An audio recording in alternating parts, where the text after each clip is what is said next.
Assalamu alaikum wa rahmatullah. Assalamu alaikum. Bismillah ar-Rahman ar-Rahim. Alhamdulillah Rabbil Alameen. Wa sallallahu ala Muhammad wa alihi at-tahirin.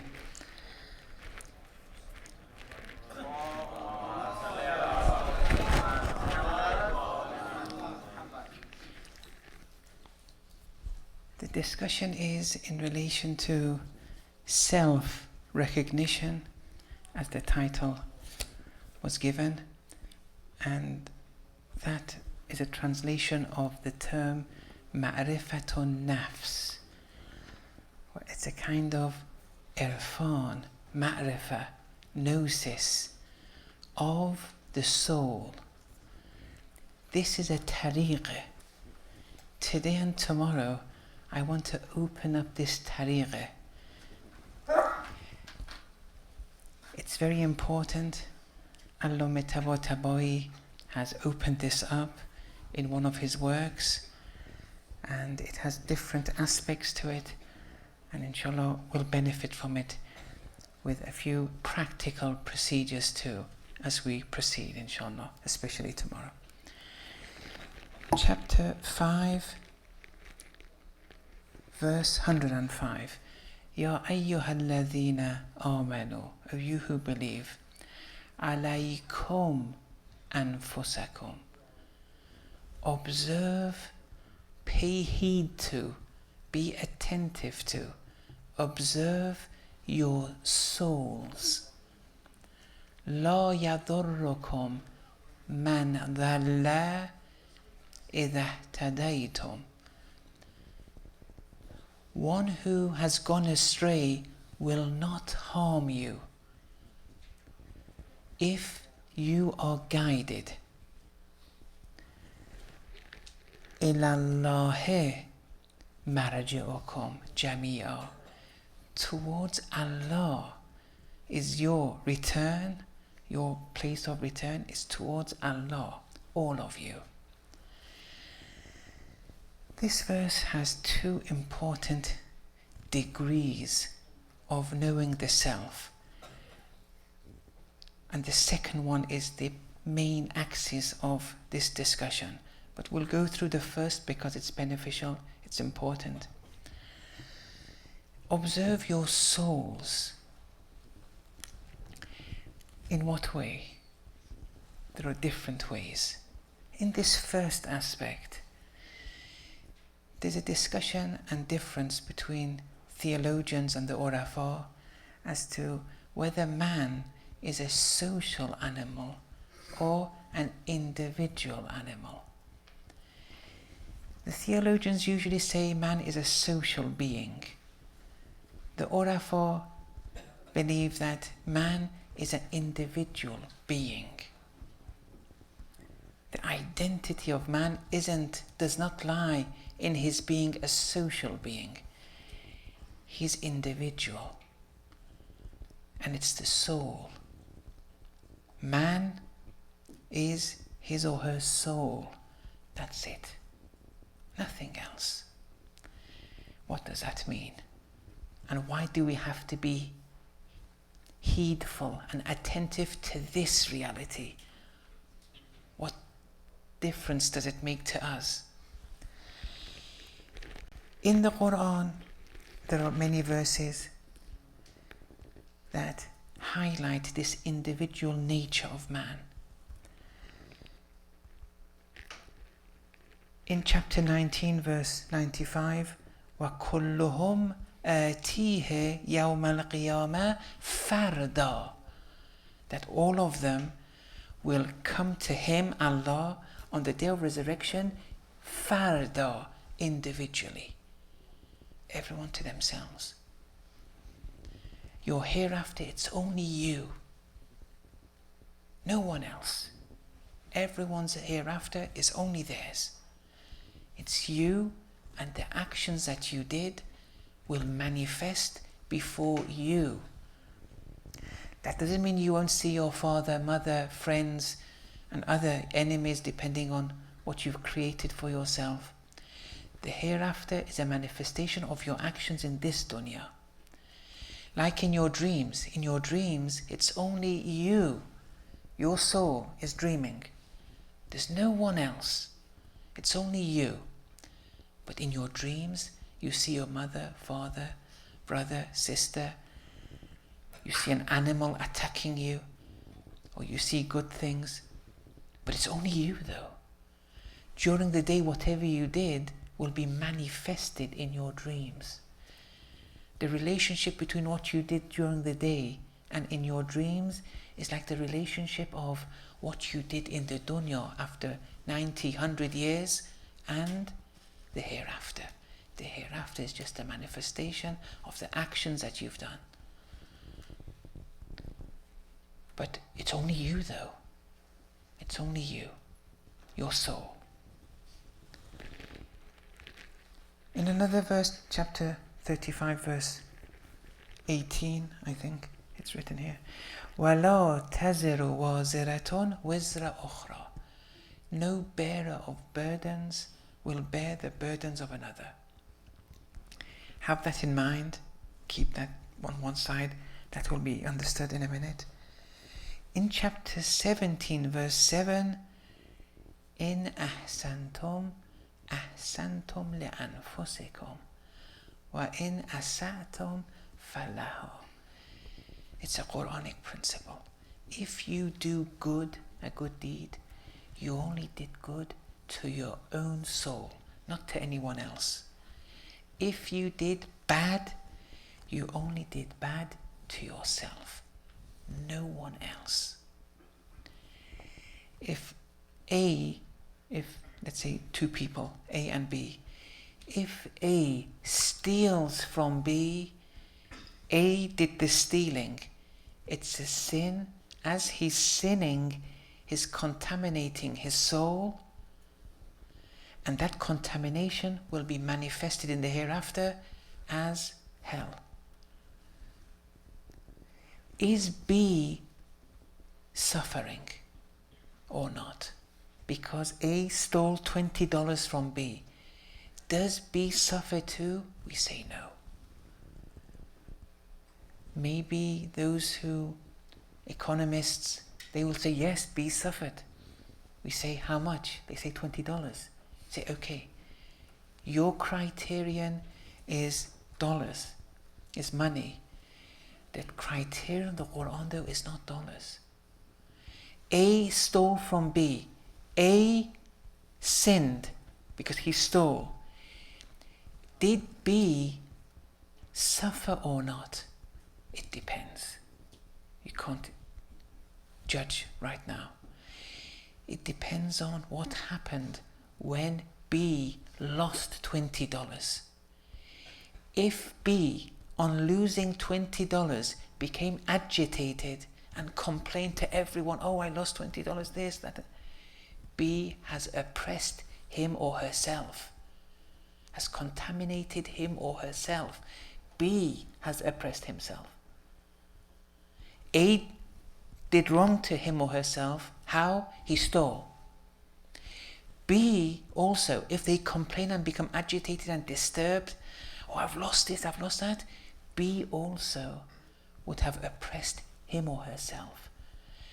A has not oppressed B in real terms, according to the soul. B oppresses him or herself by being agitated. If B, though, believed that I am not the owner of my money, it's all Allah's, I am not the true owner. If they had that kind of tawheed, when A takes $20 from B, they have the right to retaliate and they will go to court, it's okay, but they will never complain. They will never be agitated. They will say, Alhamdulillah, that was Allah's. Allah took it. It wasn't mine.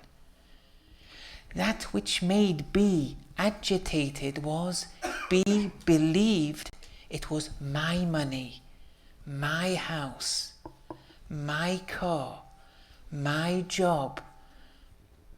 Look, these are mental constructs. Otherwise, B has no money in real terms. is not the owner of any house in real terms. Ownership is a mental construct. Marriage, children are mental constructs. Certificates of knowledge are mental constructs. Otherwise, there is no ownership in the real world. We've constructed it so that we can live our lives in peace, so we can progress towards perfection. If we didn't construct ownership, then everyone would have stolen each other's land. We couldn't have any tranquility to progress towards our perfection. These are mental constructs. My money, my house, my car, my job. And that's why we become depressed or happy.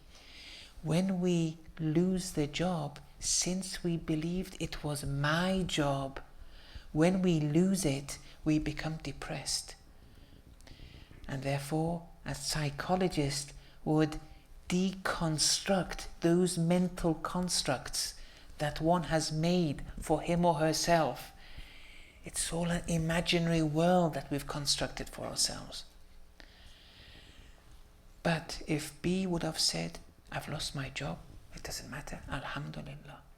Allah granted it, now I've lost it, let's go on. There's a wisdom behind it. It's for my own betterment. They stole my car, Alhamdulillah, it wasn't mine. It was Allah's doing, He did it. And it's for my own betterment. It wasn't my car, it doesn't matter. I have no attachment to the big car, to the big house, to my money. I'm detached. Whatever Allah says. Lady Zainab alayhi salam, ma ra'aytu illa jamila. On Karbala, the plains of Karbala, there was murder. Those actions, she only saw Allah. Look, that kind of tawheed we need. And the reason why we become depressed or we become happy in the pseudo sense is because of these constructs. It's all a dream that we've made for ourselves, and we have to get detached from that. But the point was, it's all your soul. You do good, you're benefiting. You do bad, you're at loss. You do good to someone, you're benefiting. Whether they benefit or not, we don't know. Depends how they receive the act. You do bad, you are at loss, not the other person. Depends on how they take what you did. But it's all the soul. Your benefit and your loss depends on your soul. Depends on you. And we have many traditions on this. In short, you are your actions. You are your actions. Inna dunya mazra'atul akhirah. The dunya is the hereafter's farmyard. But you are the farm. You are the farmer. You are the seeds. And you are the harvest. It's all the soul. And these actions, when they become incorporated in you, and they will be manifested in the hereafter for you. But it all depends on you. All the things that are happening outside you, they won't harm you at all. لا يضركم من ضل إذا اهتديتم. As long as you're guided. إلى الله مرجعكم جميعا. Towards Allah is your return. Your tawheed has to be mastered, so you can deal with all kinds of so-called burdens. Once tawheed is mastered, with every burden that happens, you're growing and elevating, but you are growing. The stronger the tawheed, the stronger the burdens will come towards you, and you pass them with flying colours. Then you wait for the next burden. Don't be disappointed. You may lose your job, your money, your food, your family, your honor, but none of these were yours. Innal izzata lillah jami'a. But we've created an imaginary construct of honor for ourselves. So, pay heed to yourself, this is one meaning. All these actions, you are your actions. لَيْسَ لِلْإِنسَانِ إِلَّا مَا سَعَى. You are what you strive for, nothing else. What you strive for. Doesn't matter what's happening outside you, how you're striving. That's one meaning to always recall. Every day, every moment, wherever you are, you're building yourself. You're building your heaven or hell.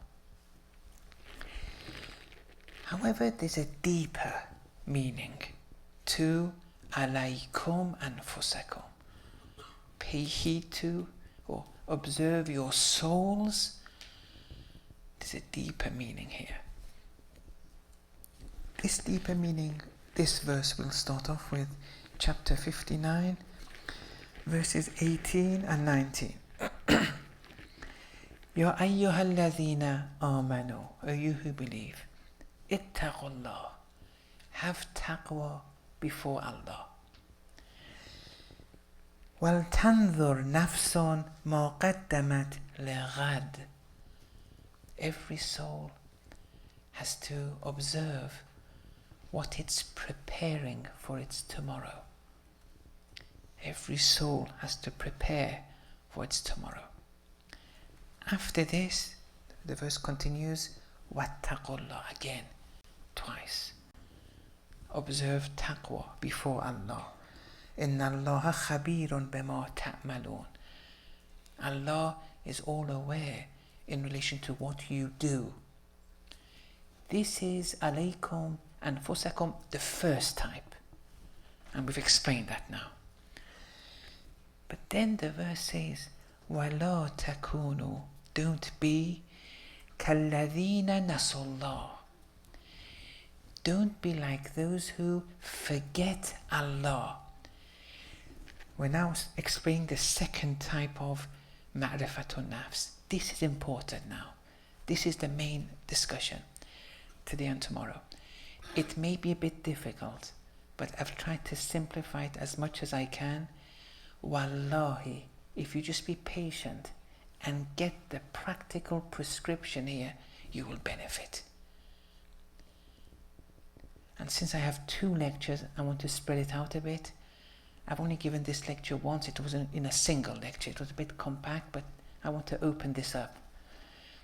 You can benefit here. Don't be like those, and don't forget, the discussion is ma'rifatun nafs, knowing the soul, knowing the self. Don't be like those who forget Allah. فَأَنْسَاهُمْ. The result is, therefore, Allah will make them forget themselves. Allah will make them forget themselves. If you forget Allah, you will forget yourself. Let's stop here for now. Alaykum anfusakum. Be attentive to yourself, to your soul. La yadurrukum man dhalla. One who is misguided, who's gone astray, won't harm you. One who has gone, who's become misguided, they can't harm you. Misguidance can't harm you. إِذَا اهْتَدَيْتُمْ, if you're guided. Look, the verse is speaking about misguidance and guidance. When do we use these terms? We use guidance, finding, and misguidance, losing or going astray. When there's a way. There has to be a way, a route, or as you say, route, a way, a sabil. Look, this is important. It's speaking about guidance and misguidance. These terms are used when there's a way. What is the way? That's one question. And whenever we're talking about losing or finding, being guided or being misguided, on the way, there must be a destination. What is the destination? here the destination is Allah. Ilallah marji'ukum jami'a. To Allah is your return, all of you. Look, the destination is Allah. Ilallah. Everyone's destination is Allah. Everyone, everything is moving towards Allah. This is predestined. The fact that everyone, everything is moving to Allah is predestined. We're all moving towards Allah. It's a takwini principle. It's the nature of all things. They're moving. Everything is moving. But to Allah. It's like when you throw someone off a cliff, they're going down. There's no way out anymore. Now how they want to go down, that's different. We are all moving. Ya ayyuhal insan, innaka kadihun ila rabbik kadha. Oh man, look, oh man. Whenever the Quran starts, oh man, it's a takwini principle. It's a cause and effect principle of nature. It applies to everyone. Oh man, verily you're striving towards your Lord. It's a real striving. Everyone is striving towards their Lord. فَمُلَاقِي, therefore you'll meet Him. Look, be you Muslim or non-Muslim, you're striving towards Allah and you'll meet Him. But which attributes of Allah have you acquired? Which attributes of Allah will you meet? Depends on your actions. Whether you meet and encounter Allah's jamali and beauty and compassion in the hereafter, or whether since you wanted and you became misguidance out of your own doing, you wanted it, you'll meet Allah's wrath. But you're going to meet Allah. Everyone. Everyone is in movement. It all depends on you. But the destination is Allah. Ilallah marji'ukum jami'a. The way. What is the way? Look, because it's speaking about finding and losing, being guided, being misguided. What is the way? Alaykum anfusakum. Be attentive to your souls. The way is your soul. You are the way. It's your soul that is the way. Now let's go back to the verse. وَلَا تَكُونُوا كَالَّذِينَ نَسُوا اللَّهَ فَأَنْسَاهُمْ. Don't be like those who forget Allah. Allah was the destination. If you forget the destination, فَأَنْسَاهُمْ, Allah will make you forget yourself, the way. You forget the destination, you'll forget the way. For example, if you want to go to Detroit, for example, the destination is Detroit, and you're traveling towards Detroit. If you forget Detroit, you've forgotten the way. It doesn't make any sense. You've lost the way. But as long as Detroit is the destination, you know the way. You won't forget the way. Don't be like those who forget Allah. Ilallah marji'ukum. Allah's the destination. If you forget the destination, فَأَنْسَاهُمْ, you'll forget yourselves. Allah will make you forget yourselves. It's a cause and effect relationship here. You did wrong though. What was that primary wrongdoing? Forgetting Allah. We'll speak about that later.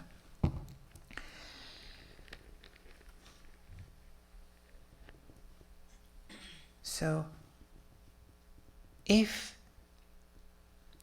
you forget Allah, you forget what? The soul, the self. In logic, if we turn this around, it becomes, if you forget the soul, you forget Allah. If you turn it around. Now we have something, it's called the obverted contrary, where you turn it around and you put both sentences in the contrary form. So, you forget Allah, you forget the self. You turn it around, you forget the self, you forget Allah. Make it contrary. If you know yourself, you know Allah. The obverted contrary is always true. The obverted contrary of any statement which is true, the obverted contrary of any true statement is true. Now you can make them up for yourselves later and try it out. Obverted, turn it the two sentences the other way around, and then make it contrary. You forget Allah, you forget the soul. That's the statement. The Quran says it, it's true. We want the obverted and then make it contrary. Obverted, make it the other way around. If you forget the self, you forget Allah. Now make the two negatives positive. You know the self, you will know Allah. Man arafa nafsa faqad arafa rabba. One who knows the self will know Allah. But there's a problem here. You're saying if one gets to know the soul, one gets to know Allah. Is that correct? Or as some people say, if you know and study creation, you will get to know Allah. Is that correct? Some people say, if you know the attributes, you will get to know Allah. Some people say, through rationality, you will get to know Allah. All of this, though, is shirk. Shirk in the concealed form, not that in shirk in the open form we say X person is Allah, no. But it's shirk. All these four statements are problematic according to traditions of the Ahlul Bayt. Why? It's like the designer argument. The world has a design. Whatever has design has a designer. The world has a designer. Therefore. And they say this proves God. Is that right? That proves Allah? No. It proves that there's a designer. That's it. Is it one designer or two designers? Is the designer a necessary existent or a contingent existent? That we have to prove separately. You can't get to know Allah through creation. No. You can't get to know Allah through knowing the soul. You can't get to know Allah through His attributes. For example, if I want to know, let's say, Mr. X, they say to me, do you know Mr. X? I say, no. And then they say, Mr. X, who's a teacher in Chicago with 2 children, who speaks at the masjid. I say, oh right, yes, okay, I know him. Look, why was it necessary for them to give the attributes of Mr. X? It was necessary because Mr. X was absent before me. I didn't know who he was. Since he was absent and I didn't know who he was, they gave me the attributes of X. But with Allah you can't say this because Allah is never absent. Look, it's wrong to go through this route. He's never absent. What does it mean? In one dua by Imam Hussein alayhi salam, Allahumma salli ala Muhammad wa ala Muhammad wa jabal. Kayfa yustadallu alayk bima huwa fi wujudihi muftaqirun ilayk. How can you be proven, Allah? Oh Allah, how can you be proven by means of that which is dependent upon you, wholly. When something is wholly dependent upon you, how can that prove you? That thing itself is wholly dependent upon you, existence-wise. Wujudihi is dependent on you, and that wants to prove you. Mata ghibta, when were you absent? Hatta tahtaja ila dalilin yadullu alayk, so that you need a proof to prove you. When were you ever absent? Look, when someone is absent, you need some attributes to then know. But when was Allah absent? وَمَتَى بَعُدْتَ, when were you ever distant? حَتَّى تَكُونَ الْآثَارِ هِيَ الَّتِي تُوصِلُ إِلَيْكَ, when were you ever distant so that your manifestations point to you? Some people say, to prove Allah is like the fire and smoke. You see smoke, it means there's Allah. Look, this is wrong. You see smoke, it proves there's fire. You see the sun and the moon, it proves there's Allah. No, that's wrong. It doesn't prove Allah. Why? Here, in the presence of Imam Sadiq alayhi salam, Allahumma salli ala Muhammad wa ala Muhammad wa ajal farajah. In the presence of Imam Sadiq, someone said, Allahu Akbar. God is greater. The Imam said, greater than what? The Imam was testing him. The man said, greater than everything, all things. Imam Sadiq said, Haddata, you've limited Allah. It's a form of shirk. You've limited Allah. Because you say there's an Allah and there are other things, and Allah is greater than other things. You've segregated Allah from creation.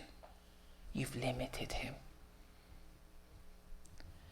And those who believe once upon a time there was Allah and nothingness, and Allah created something from nothing, they've limited Allah.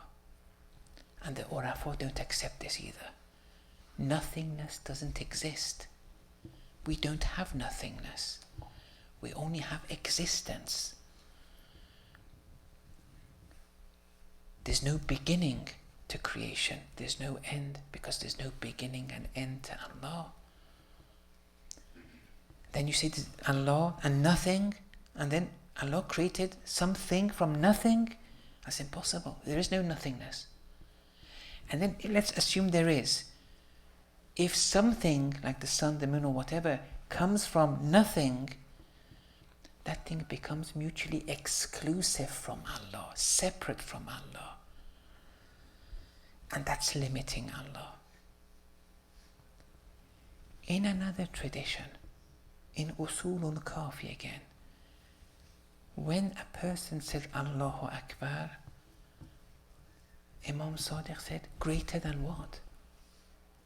And the man said, greater than all things. The same problem with the other one. Here the Imam said, وَكَانَ ثَمَّ شَيْءٌ فَيَكُونُ أَكْبَرُ مِنْ. Is there anything there for Allah to be greater than? Meaning, don't say Allah and then separate from Allah, the sun, the moon, planet. Everything is a manifestation of Allah's attributes. It's in unity with Allah subhanahu wa ta'ala. I'll explain that a bit later on.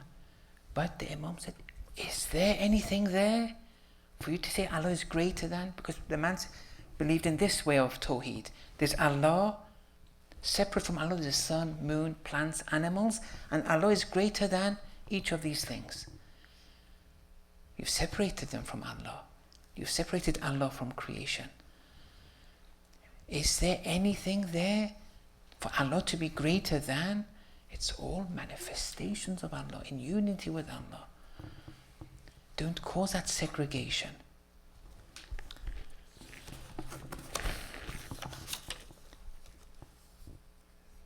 Also with concepts, rationality.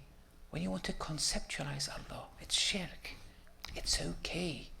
Don't be scared when I say shirk. It's not haram, but it's not perfection. We may speak about this more tomorrow. It's not perfection though. Because when you want to rationalize concepts, like you want to rationalize what a human being is, you use what they call in logic a genus and a differential. Like it's a talking animal. A human is a talking animal. Animal is a genus. It's common to other animals too, but this one has a differential of talking, which other animals don't. For example, you have to use these concepts. If you use these different concepts to describe Allah, you've compromised Allah's unity. And that's a form of shirk. If you want to get to know Allah through creation, you've limited Allah.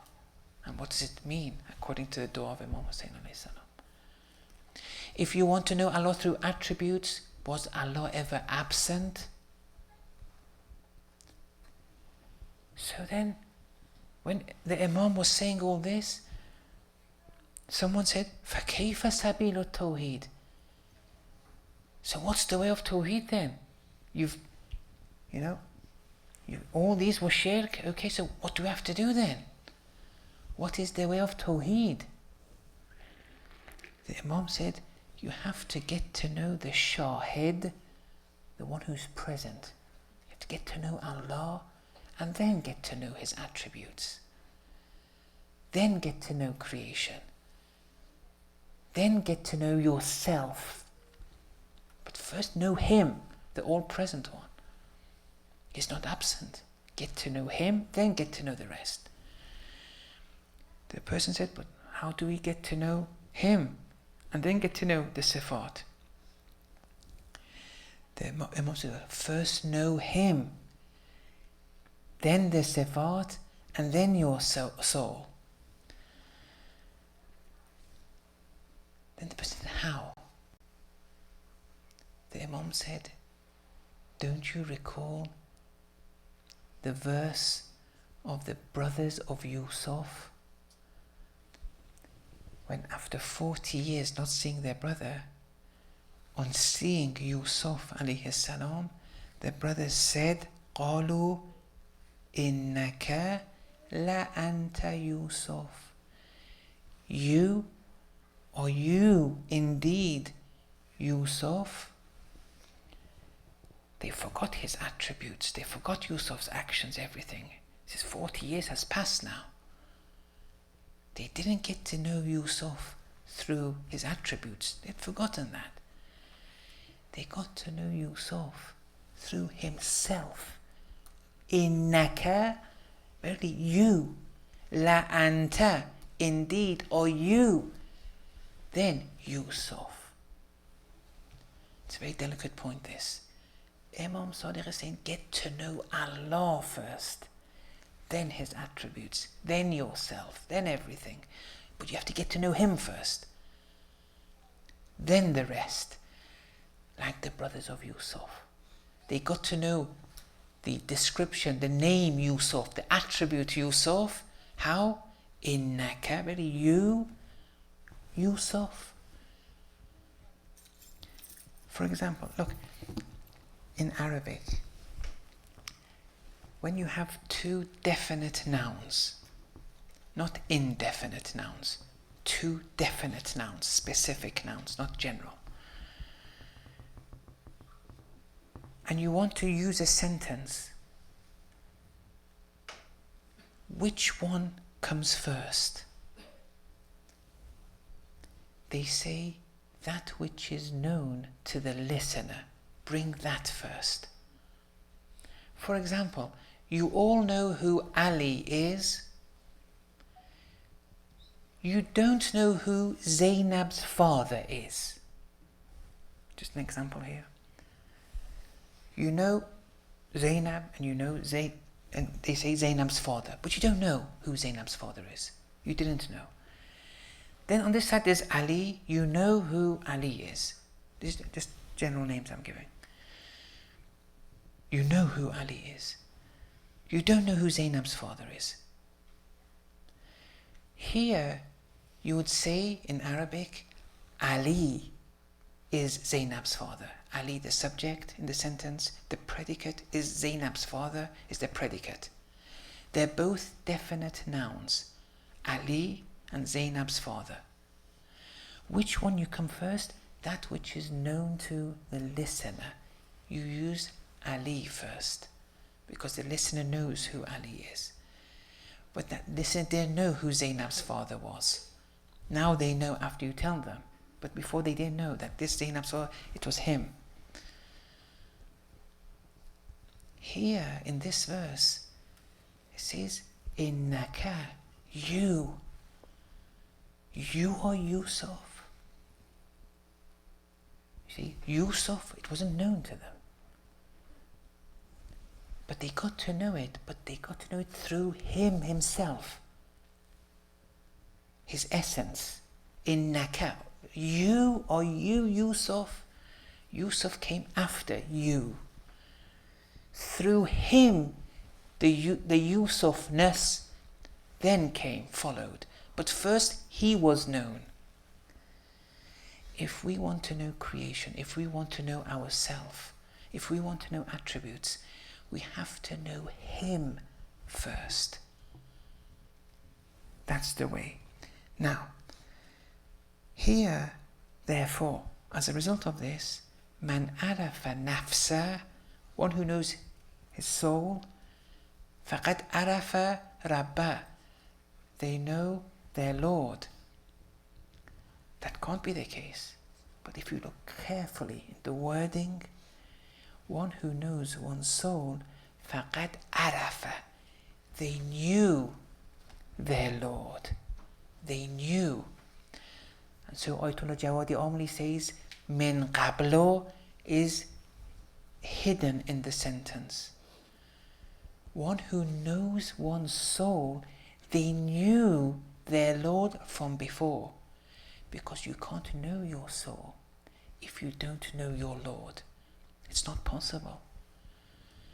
Man arafa nafsa, one who knows one's soul, they knew their Lord. So you have to know your Lord before you know yourself. Now, the question is,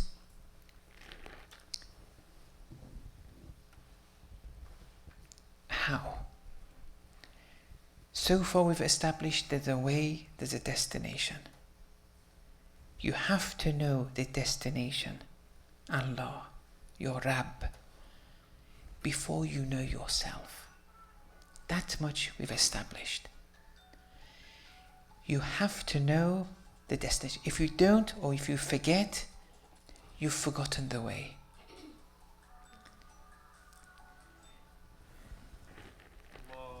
No.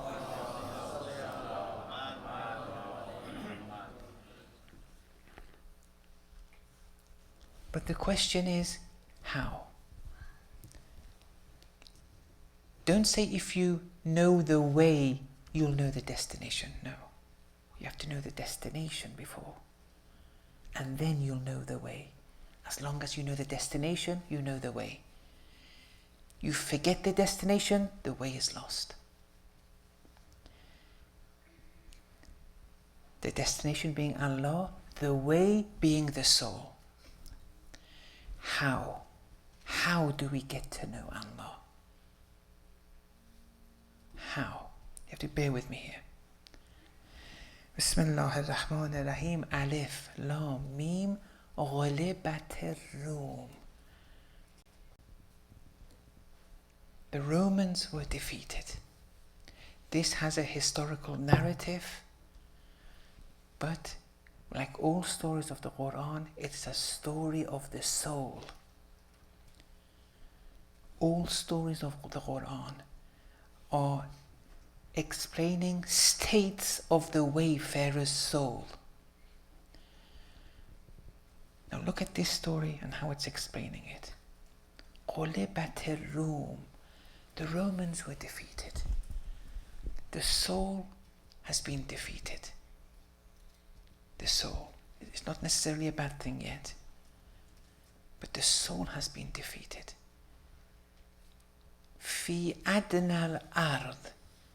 In the lowest, or in a low land, the historical context, in the traditions of the Ahlul Bayt, Ard is in relation to the heart. In the lowest heart, the soul has been defeated, i.e.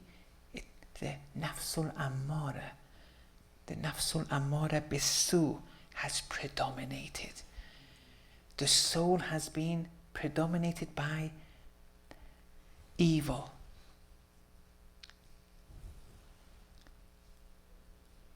وَهُمْ مِنْ بَعْدِ غَلَبِهِمْ سَيَغْلِبُونَ. But after this defeat, they're going to become victorious.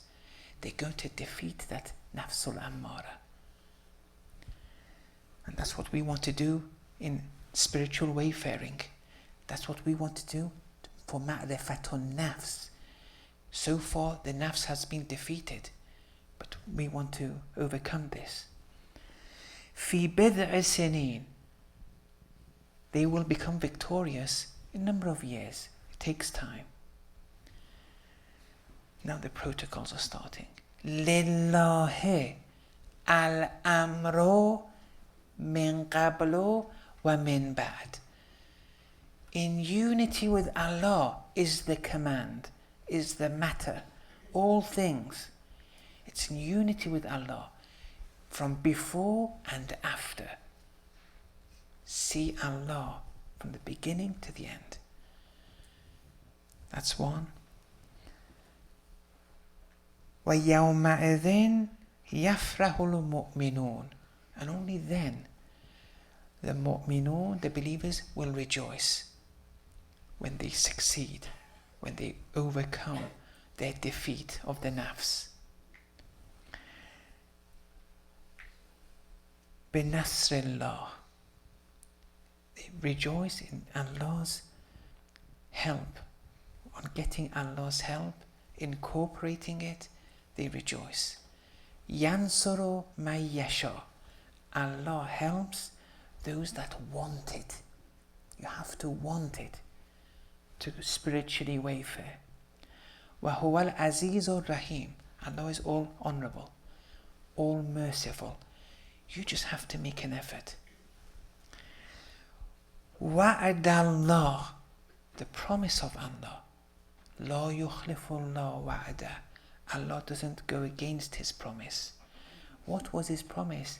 A few verses back, in the last verse of the preceding chapter, this was chapter 30, the last verse of chapter 29 reads, وَالَّذِينَ جَاهَدُوا فِينَا لَنَهْدِيَنَّهُمْ سُبُلَنَا.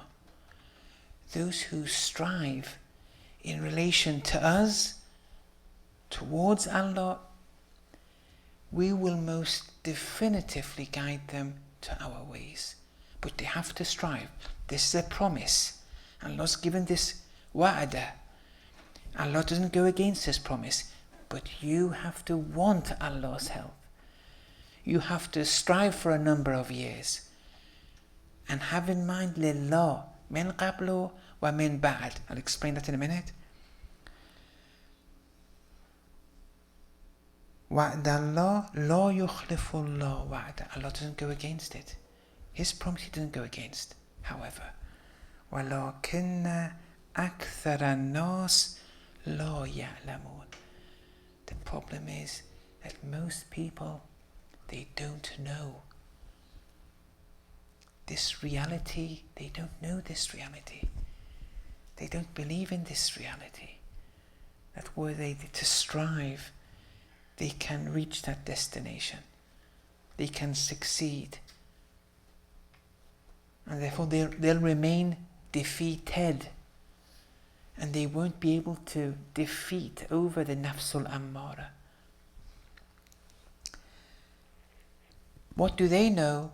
يَعْلَمُونَ, verse 7, يَعْلَمُونَ ظَاهِرًا مِنَ الْحَيَاةِ الدُّنْيَا. They know the zahir of the world life. وَهُمْ عَنِ الْآخِرَةِ هُمْ غَافِلُونَ. In relation though to the hereafter, they're ghafil. And we explained that last night. Now, so what should these people do? What is the protocol? It all starts here. Verse 8. أَوَلَمْ يَتَفَكَّرُوا فِي أَنفُسِهِمْ. Don't they deliberate over their own souls? Please bear with me here. This is the crux of the matter. Don't they deliberate over their own souls? The whole verse is saying how to defeat the enemies of shaitan within, so that you can rejoice. Don't worry. If you strive, Allah will guide you definitely. It's a promise. Allah doesn't go against His promise. Just strive though. How? Don't they deliberate, tafakkur, over their own souls? The answer is they don't. If they would have succeeded. But the question is how to deliberate over their own souls. What is the way for ma'rifatun nafs? The next part explains it all. ما خلق الله السماوات والأرض وما بينهما إلا بالحق. That which Allah has created, the heavens and the earth, and in between, everything. There's no limit, even in the physical realm. It's infinite. Whatever Allah has created, it's only bil-haq. What does bil-haq mean? See, this tawheed has to be understood if you want to know yourself. Look, this tawheed has to be understood if you want to know yourself. Otherwise, there's no other way. Illa bil-haq. Bil-haq. There's a preposition here. Bil-haq. Allah, that which Allah has created, it's all bil-haq. There's nothing. But it's bil-haq. Ayatollah Jawadi Omli in his tafsir, and I recall this because I bothered him a lot in chapter 39 and 38 in the tafsir with questions. This was in chapter 39. A similar verse exists. I remember it when he was giving this. He said the men of literature, Arabic grammar, they can't solve the issue of the preposition ba. And they don't know how to translate this bil-haq. The urafa have to do it. Don't get your religion from the men of literature. The urafa can explain what this preposition means. What does it mean? When Allah says, all that is created, it's done bil-haq. What does this mean? And actually, Imam Sadiq alayhi salam,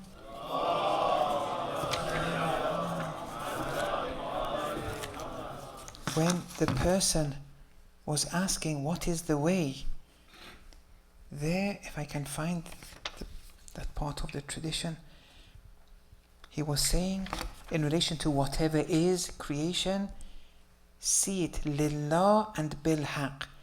I can't find it now, but he has that there. No, lillah bil-haq, he says, the Imam. Here bil-haq is mentioned.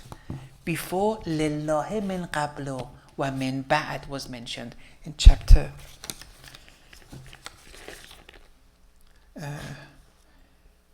it was 4, I think. No, verse 4 of chapter Rum. Lillah min qabl wa min ba'd. Now it's saying Whatever is created is bil haq. The Imam said, Lillah bil haq, see everything. What does this mean? Why is it important for this kind of tawheed?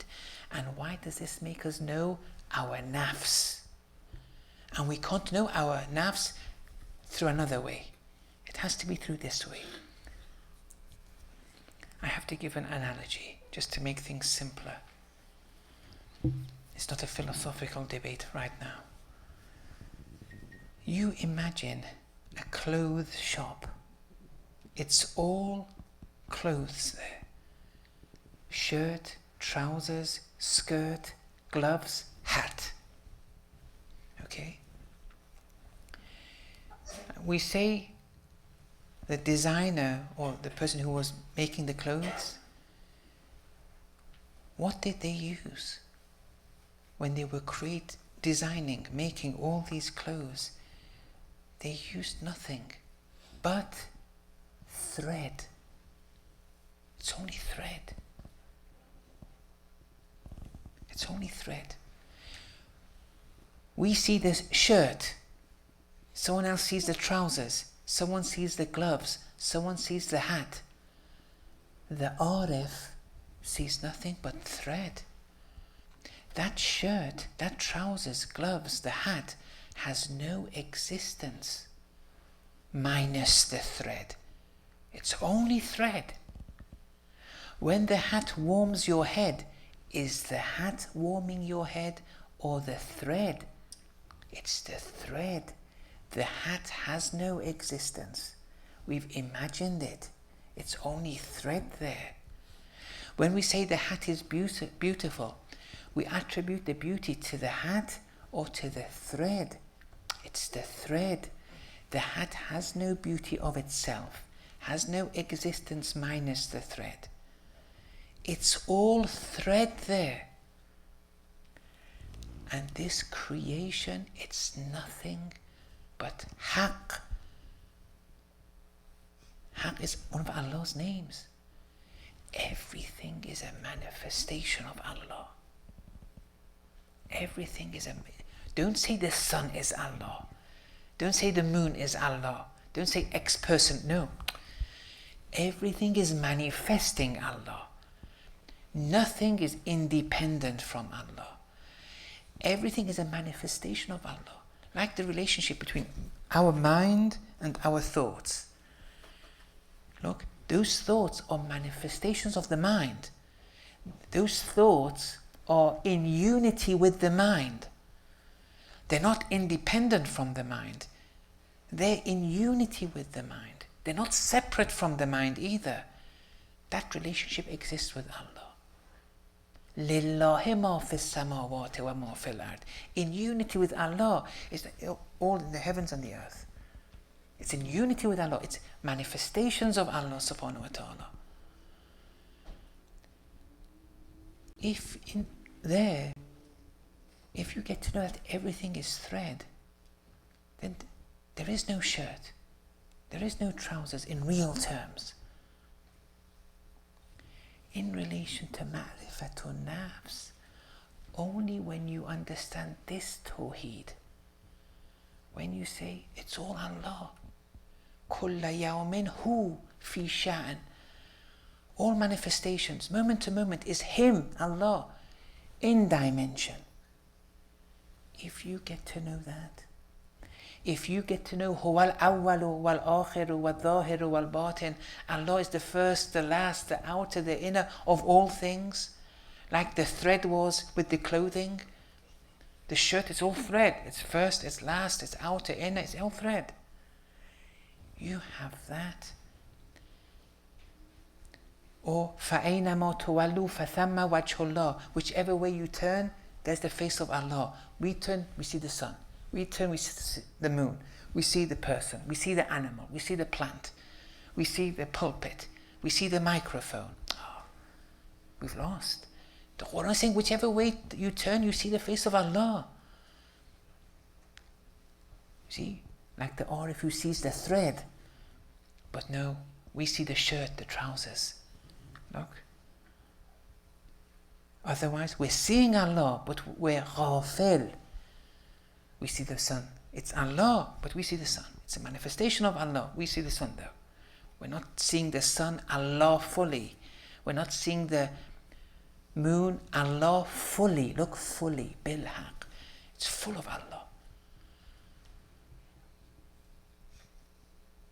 Why is this important for ma'rifatun nafs?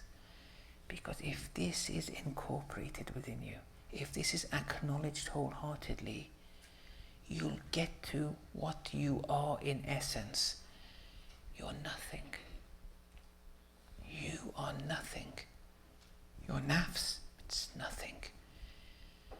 My car, my house, my wife, my husband, my children, my money, my job, my certificate, my PhD, my this, my that.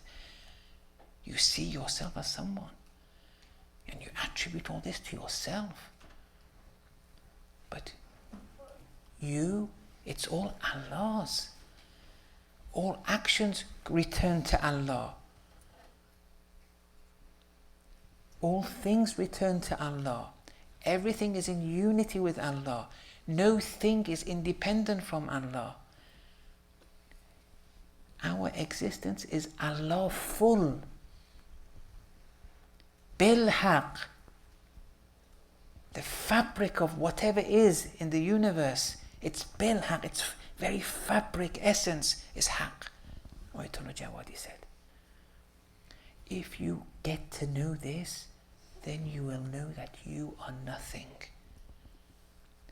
Ya ayyuhal insan, another takwini principle. Antumul fuqara. You are nothing. That's the essence of you, what you are. If this tawheed isn't sorted out, you'll never get to know what the essence of you is. If it's sorted out, you will get to know. But how can you sort it out?